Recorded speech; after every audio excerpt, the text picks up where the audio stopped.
Respondendo para você o seguinte, eu não parei com as minhas metas desde a primeira época. Continuo fazendo. Eu fui formado com carteira de previdência, que eu chamava carteira de uma linha mensal. E na medida que isso foi acontecendo dentro de uma disciplina, evidentemente, regendo a coisa com paciência, eu fui percebendo que aquilo que eu havia programado, ele era viável, ele era possível, era factível. Então a coisa foi se desenvolvendo de uma forma tal que eu não parei até hoje.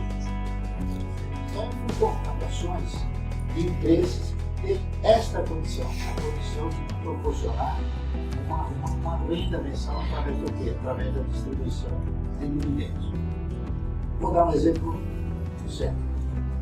A CESP era uma empresa que pagava dividendo mínimo, prioritário e obrigatório.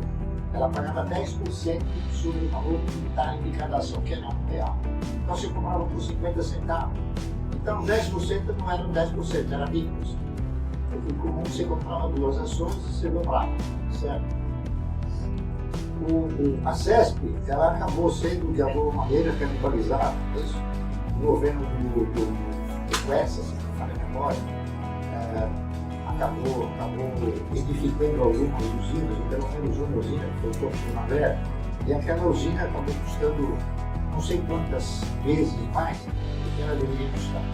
E a CESP teve que acabar com tudo isso e entrou numa escola de parafuso financeiro e acabou tendo que vender os seus ativos. Antes, o que ocorreu também? Existia uma empresa aqui em São Paulo Rio de Janeiro, chamada Light.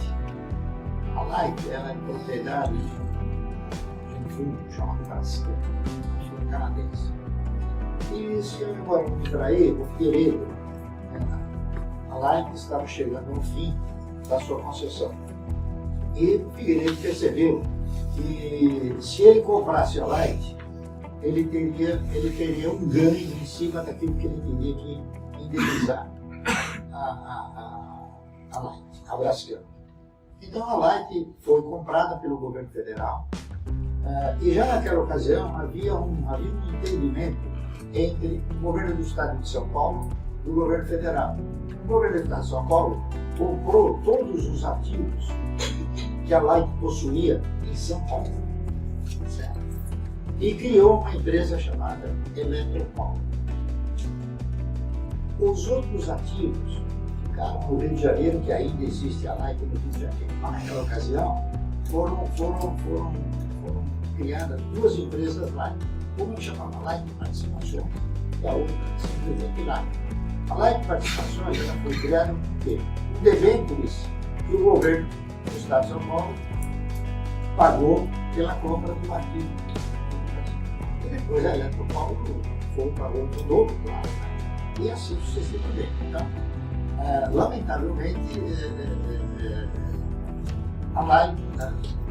a CESP ela acabou fracionando todas as suas empresas e acabou ficando uma empresa que gerava resultado. Mas o que aconteceu? A CESP, enquanto ela foi uma empresa que tinha geração, transmissão e distribuição, ela foi uma empresa maravilhosa. Depois das gestões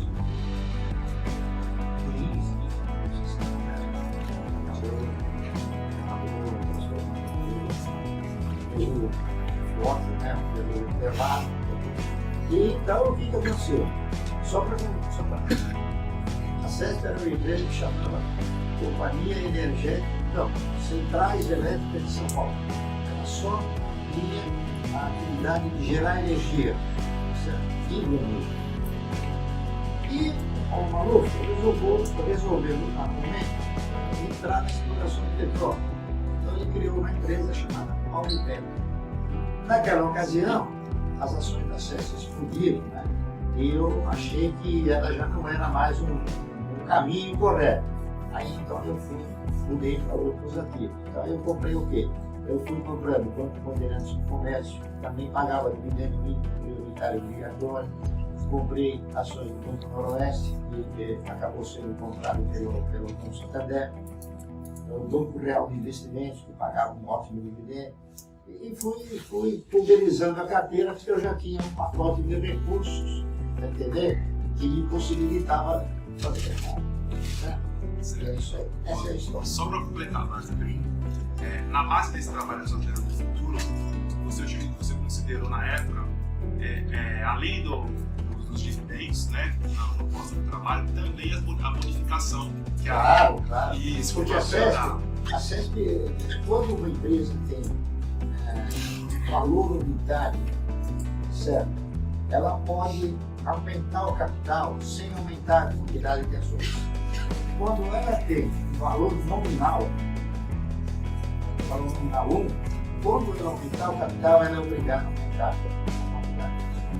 Hoje, você também faz essa consideração, tanto dos dividendos, porque eu vejo que tem poucas empresas hoje que pagam constantemente bonificação. A bonificação se tornou um atrativo assim, mais difícil de acontecer. A bonificação, que na verdade quase que nem é bonificação, porque 99,9% das empresas elas não têm valor nominal, elas têm valor unitário. Então o que acontece? A empresa, quando bonifica, ela acaba produzindo o quê? Um desdobramento. Ela desdobra o valor unitário para cima. Recentemente nós tivemos um caso aqui de uma empresa chamada Transmissão Paulista de Energia Elétrica, né? E uma virou 4, quer dizer, o cidadão ganhou 3 de presente, a hora. Consequentemente, o preço ele acaba também sendo repartido na mesma proporção que eles